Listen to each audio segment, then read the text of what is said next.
Welcome to Business Success Tips, where you learn to make more money in less time and have a lot more fun because you're having fun. It's good. If you're not, it's definitely not worth it. I'm the founder of Contractor Staffing Source, where we help contractors build great teams. I was my guest today, Chris Hunter from roofingsites.com. Now, don't go away if you're not a roofer, please. Oh, I'm not a roofer. Click. No, stop. Don't do that. Okay. Because what Chris has to say is applicable to anybody that owns a construction business. I'm sure everybody listening to this, you wouldn't be listening if you didn't own a construction business. So that's what it's about. So Chris, a little bit about your background and how what you do is general for construction in general, just not roofing companies. Yeah. So, and Paul, thanks for having me on here. I always love coming on here and talking to your audience and everyone. So my name is Chris Hunter, and I'm the Chief Marketing Officer of roofingsites.com. I'm also the author of the Ultimate Guide to Digital Marketing for Roofers. I've been working with roofing companies since around 2005-ish, right? I first started my company in 2003. And one of my first clients that I had, my first company was a web design company, right? That's literally, this was way before internet marketing was really internet marketing, right? And so I went into business to help people get online because there were so few businesses that were getting online at that time. And it was a real hard sell, right, to get people to build a website because a lot of people had gone through the .com bubble and they viewed it. That email was a fad and cell phones Yeah. were a powerful thing, and who needs a Yeah. website? My Yeah. reputation, right? So we around 2005, I had a roofer in my local area here, and back then we only worked with local people, in our area, and we're in College Station, Texas, by the way. So I had a local roofer here that reached out to us and wanted us to build him a website. Okay, and I'm like, okay, cool. It's going to be X amount, that kind of thing. Well, he called again, and I got him again, and he's like, "Didn't I just talk with you?" And I said, "Yes, you sure did." And he called back again and got me again. And I'm like, he's like, "You are everywhere.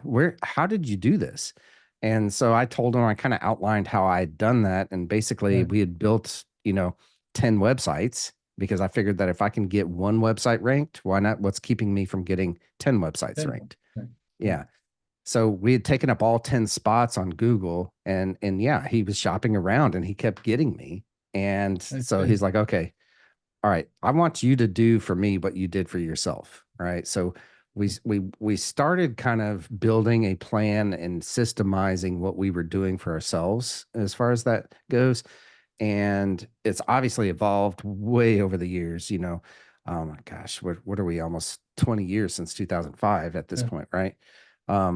So I started working with roofers at that time. Now we've worked with all sorts of other people from custom home builders to plumbers to electricians to you name it, we've worked with them, right? In 2018, we decided to niche down, right, on roofing companies specifically because we had quite a few roofing companies that we had built our system on. Okay. But that doesn't mean that the system that I built, right, that I wrote my book on won't work for any contractor. Right. And it will absolutely. And it will work for any small business out there. The basics of your quote system. What does that system mean? So I call it my 4R marketing system. Okay. And it's made up of 4 pillars. Okay. The first pillar is your reputation. Okay. You can't do anything that's going to work in marketing unless you have a solid reputation. It just won't happen. It won't work. Right. So for instance, if you try to do Facebook ads and yet your website doesn't convert or you have really bad reviews online, people, by the way, go and research, right? And especially more these days than ever. They go and they look at your reputation. They look at your online reviews. So your website, your online reviews, your social media, right? If you haven't touched your social media in years, I challenge you to go post something, anything today, because I look at 4 to 5 roofing companies marketing, and that's one of the things that we assess. Okay. Tons of them. There are tons of them that haven't even touched their social media channels in years. And the problem with that is that hurts your reputation. So, and I say that because when people go to that channel, when they go to research you and to see if you're a reputable company and you haven't posted in a couple of years, the first thing that goes through their mind is, are they even in business? Right. Right. And that's the last thing you want going through anyone's mind when they're trying to make a buying decision. Okay. Right. So that bottom So pillar is even pretty though you important. might not like Facebook, not might like, whatever, pick one, all the social media platforms, Yeah. YouTube, whatever, you can't just ignore them and say, hey, look, I don't like social media. Right. It doesn't work for me. I don't care, and not forget about Exactly. Right. And you have to get past you not liking a platform on that kind of stuff. It's about where your people are hanging out. Right. it. Um, so that's the first pillar is reputation, right? Is your base pillar. It's your foundation, right? All right. Come on, home And so builders, right? reputation has gone Yeah. from your neighbor, physically to your neighbor Mhm. virtually at this point, because Absolutely. reputation is now built in social media versus the local hardware store. Yeah. And everywhere, right? I mean, anywhere and everywhere that people can find you, whether that's Yelp, whether that's Facebook, whether that's, Google itself, right? Right. Um, you've got to have a stellar reputation. Okay.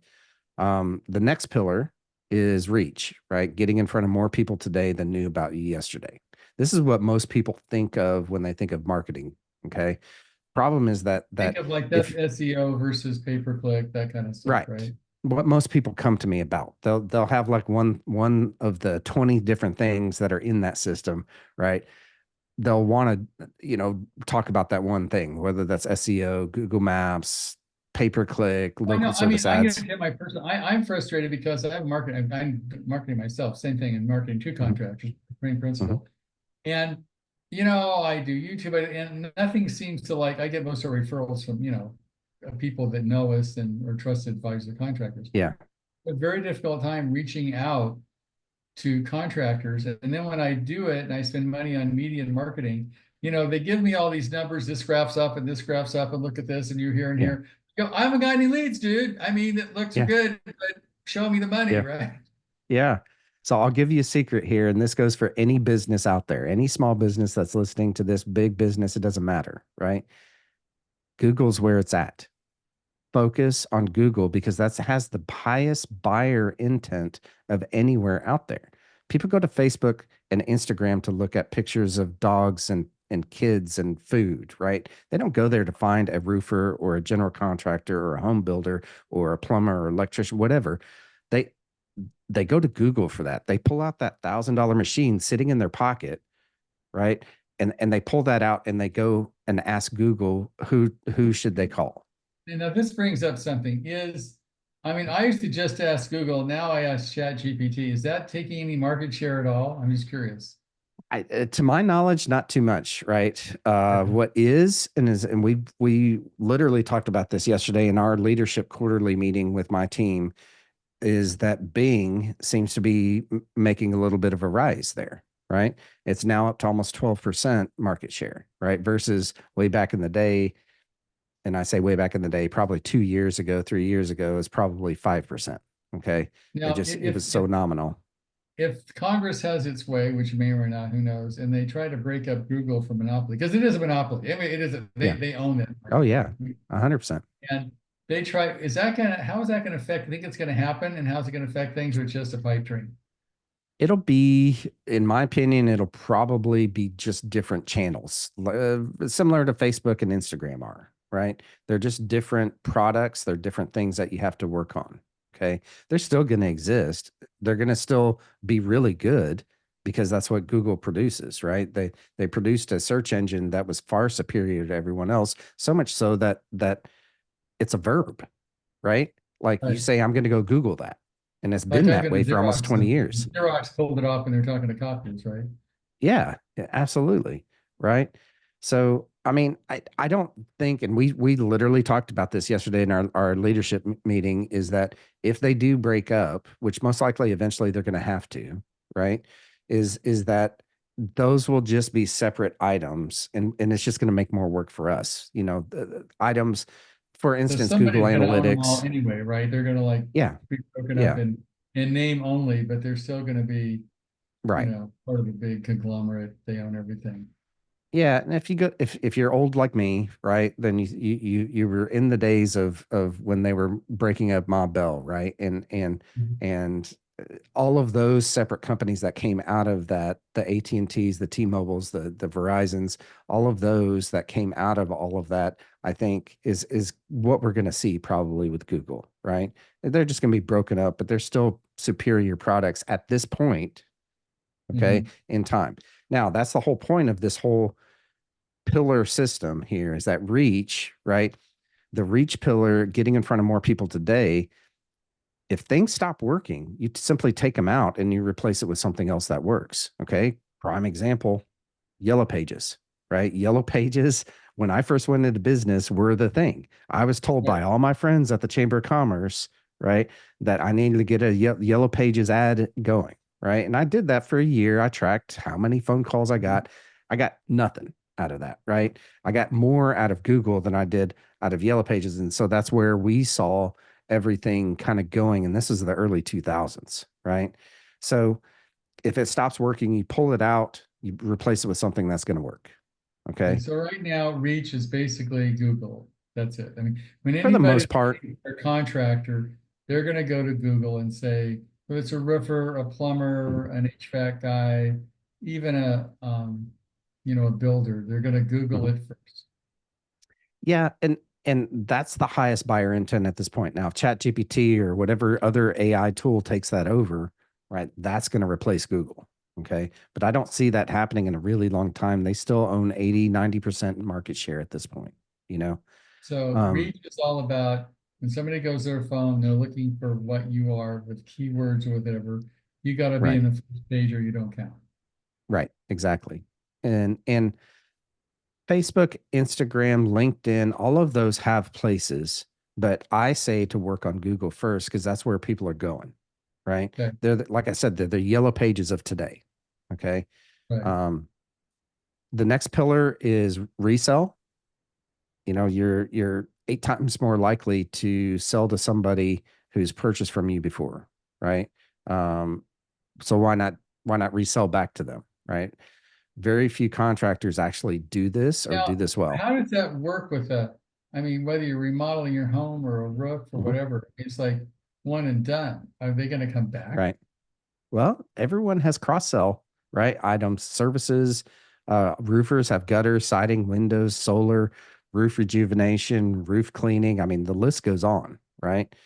And very few, and I've interviewed thousands of roofers, right, and roofing companies, and assess their marketing, and nobody goes back to the well, to their well of their Right. database, their past customers says, hey, I've got solar that I'm offering now. Hey, we've got a special on Windows coming up this next month. Mhm. Nobody does that, right? Or does it well. And I say that the easiest way to do that is through email, right? And if there's anything that we learned at all during the COVID lockdown is that the businesses with the email databases are the ones that were winning, the ones that stayed alive, the ones that were Is that growing. including things like a newsletter or anything like that? Is that Mhm. included? Absolutely. Yeah. And and that to me is the ultimate leverage tool because your email newsletter, you can leverage everything that you're doing and for marketing, whether that's social posts, whether that's getting reviews, whether that is putting job posts out there for your job site photos, right? I'm a huge believer in that. Put them on social, put them on your website, put them into your newsletter. Well, Okay. what comes up for me when you mention that, Chris, is we get we have, I don't know, pick number 3 4 clients, something like that. And, a lot of them come back. The big problem with contractors or spy pitches, you should be recruiting all the time. But unfortunately, they don't get that. And a lot of them Yeah. recruit a person and quit and come back. And Yeah. that's not the best business practice, but I'm not going to change the world the way I want Yeah. to change it. So, Yeah. but it's interesting. A lot of clients come back, and maybe that's because we do have a newsletter. I mean, you don't really attribute the newsletter Yeah. to that, but I'm thinking we do a weekly newsletter. Maybe that's why a lot of clients come back to us because we list a bunch of useful information as well as all the clients we hired last week, and we have like 10 or 15 people a week. And so Yeah. that's our sort of soft pitch. These are the people we hired last week, along with, Hmm. how to hire, what to hire, and that kind of stuff. And, our open rates, I think 30-40%, which is really That's good. good. Yeah. That's really good. Nobody cancels, which is really Yeah. good. Nobody, and subscriptions almost non-existent. So maybe I need to attribute that news over that because we get a lot of people come back. And maybe that's why the Mhm. reason. It's highly possible. And what I tell the contractors that we work with is it keeps you top of mind, right? So with roofing, there's storms, storm damage, there's hail, there's wind, there's tornadoes, there's shoot the what we're dealing with right now in the southeast with the Right. hurricane, right? People still need help. And And that how does that work? I mean, that brings up a very interesting question for me. For yeah, people that are in an area where it's hit by a hurricane. I know sometimes ambulance chasing or storm chasing has gotten a bad reputation because yeah, people come from wherever and just take over and yeah, leave. yeah. But how do you do that in an ethical way that makes sense? That is a great question. And we do have roofers that do expand. Like we work a lot in Texas, a lot in Florida, right? So in Florida, we deal with hurricanes. In Texas, we deal with storms, right? With Right. hail, with tornadoes, all that kind of stuff. It's okay, I think, to expand your service area and have the way that we do it is that we have storm ads ready to go. They tell us, hey, grapefruit size hail just happened in Buda, Texas, right? And if that's Mhm. somewhat in their circle, their service area, then we're like, okay, great, let's get ads going, tomorrow morning or to this morning or whatever, right? Mhm. And I think it's ethical if you're going to back up your warranty, right? If you're Right. going to be there for those people long term. Okay. Right. We had a roofing company that in Salida, Texas, same issue, huge hail storm, right? They got in to that area because they were just outside of their service area, meaning where we were doing Mhm. search engine optimization and all that kind of stuff for, but it wasn't that far, right? It was maybe an hour and a half away, kind of a Mhm. thing, and in Texas, that's not very far No. away, and Right. if you're up in the Northeast, that's probably a long way away. That's a normal drive here in Texas, Right. right? So, um, my point is that they did a really good job there and so they set up a satellite office over there. I think that's really the way to do that. Mhm. If you do, service that area and you go out there and do that work in that area to help, I mean, we've got in Tennessee, we've got whole homes that are going to need to be rebuilt. Right. I say go out there, set Well, up in Florida, that go whole, there was thousands of houses that were devastated, that whole thing. I mean, that was right. just, Absolutely. Yeah. So if you're going to work that area, set up an office. Don't just do a fly by night thing and go in and leave. and literally, if you set up an office, you can also go door to door. I mean, you literally got to find Right. those people. And I Right. have people that go out and you start going through the neighborhoods and talking to people about what's going on, can I help? Because literally, you know where they live. Yeah, absolutely. And the reason for that, the reason that you want to just, not just go in there and be a fly by night is that ultimately that's going to hurt your reputation. Again, that's the bottom pillar, the foundation of your entire marketing strategy, your entire business, honestly, right? And so you want to protect that reputation as much as you possibly can. Okay, that makes sense. Okay, so what's the last one? The last one is referral, right? We all build our companies at first on referrals. Um, but the problem is the bigger that you scale, the longer that you go away from that, right? The harder it is to produce those results again and again and again and again if you don't have a program. Well, now I'm going to get some free advice to you right now. Yeah. Referrals, we do a great job. We've hired, 2 or 3,000 people, 95%. I Hmm. mean, Hmm. clearly we're really good at what we do. We've got a lot of, talk, a guy just the other day said, look at, what was it? I spent $16,000 a guy to hire 2 people. I spent that a you on year, and you found those same people. He says, like crazy. I blew 32. So we're really good at what we do. We Yeah. have a great reputation. Yeah. I can't, for some reason, get contractors to refer other contractors. I'm sure contractors have the same problem getting clients to refer other clients. It's just Yeah. not personal. It doesn't feel good. What's the secret, man? I'd love to hear it. Well, I think a lot of it, in your case, the contractors not referring other contractors is probably the simple fact that most contractors are so dang busy, they live on an island by themselves, right? Mhm. They're not in peer groups. They're not meeting with other contractors. They're not, you know, there are some that do that, right? Don't get me wrong. There's Right. some that do that, and those are the guys that are Most like an successful ones, EO. actually. Right. Right. They're the most successful ones, right? So, but the less successful ones are the ones that are trying to do everything themselves, and they're on an island by themselves, right? And that's their problem really for a lot of issues, not just the referrals. So that's probably the issue right there is that your target audience needs to probably change to the guys who are in EO, right? The guys who are in with peer groups and stuff like that, right? Because we can all refer Um, from affiliates. So how mhm. does one get, whether you're a roofer or a plumber or a contractor, how do you get your client to refer other clients and do it in a graceful, tactful way that actually works? I've heard, the classic is, hey, give me five of your friends. I'm doing a Yeah. kitchen. Give me five people in the same block. Hmm. Somehow it sort of sounds like the old Amway days, right? Yeah. It has a tinge of I'm Yeah. in it for you, not for you, and it comes across that way. So how do you get referrals without sounding tacky? So, first of all, you've got to have a long-term vision with your referral program, right? You have to not be like, okay, I'm in this next month, I'm going to get 100 referrals, right? It's probably not going to happen. Okay. Right. I would recommend that you formalize it. What is your program? I mean, again, I have interviewed thousands of roofing company owners. When I ask them what their referral program is, they're like, "Oh, I don't know. It's sometimes I do this, sometimes I do that, and I forget a lot, and you know, Mhm. so formalize it first thing, right?" And I tell every roofer to do a $250 gift card to Texas Roadhouse because Texas Roadhouses are everywhere. Everyone loves steak, right? And who I'm a doesn't love Texas, by vegetarian, the but way? I'll Oh, go with you on that one. well, their buns are really good. Okay. That's Uh, right. Okay. their rolls are really good. All right. Um, Okay. but no, I say Texas Roadhouse because you can co-brand your logo and their logo on that gift card. Okay. Okay. For the roofers, I say a $250 gift card. Okay. Um, and that way they can send a whole family out to dinner. Okay. For a price of a $15,000 job. Okay. Right. So I, it seems to me that Okay. So that is now a drop in the bucket.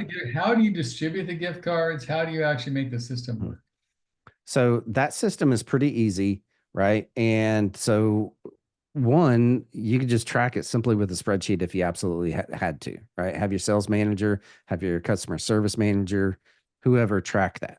Okay. So, Bill Smith from ProCourt sent us a referral. Okay. And just track that, make sure that that Mhm. actually led to a job, right? You don't Mhm. want to be giving out $250 gift cards if it didn't actually lead to a job. But if it leads to a job, I mean, you can go to Uh, texasroadhouse.com, have a whole stack of those things ready to go, and you just build a system to where you're shipping those things out with a little thank you card from the owner. Thank you so much for the referral. We really, really appreciate it. Right. It incentivizes everybody, right?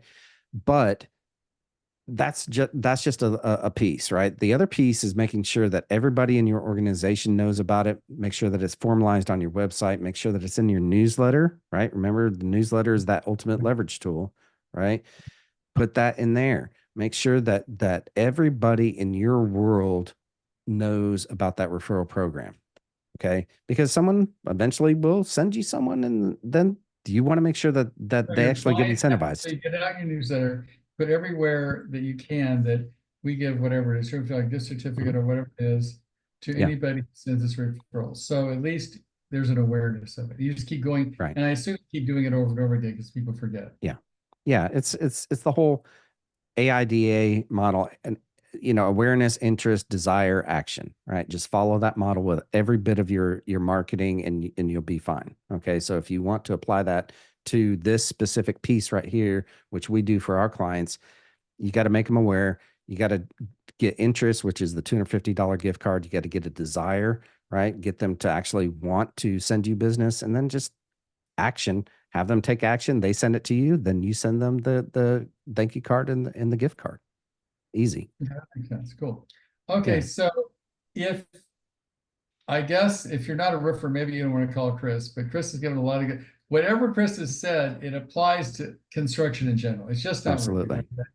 Yeah, So this no. is the value add for everybody who wants to do more business. Let's go through the 4 pillars one more time and then give me your how to get a hold of you. Okay, absolutely. So the 4 pillars are easy: reputation, making sure that your foundation is set. Okay. We're talking contractors and builders. So Okay. reputation, reach, get in front of more people today than knew about you yesterday. Resell, make sure that you sell back to the people that have purchased from you before. And then referral, making sure that you are getting referrals in on a steady basis and everyone knows about your referral program. Okay. Well, thanks, Chris. I really appreciate it. If you want to get a hold of you soon, they go to roofingsites.com, right? Yes, sir. Go to roofingsites.com. Follow us on YouTube, Instagram, Facebook, wherever. We're everywhere, I think. Right. Sounds Yeah. good. Okay. I really appreciate you being here, Chris. Thanks. A lot of good information. Awesome. Thanks, Paul.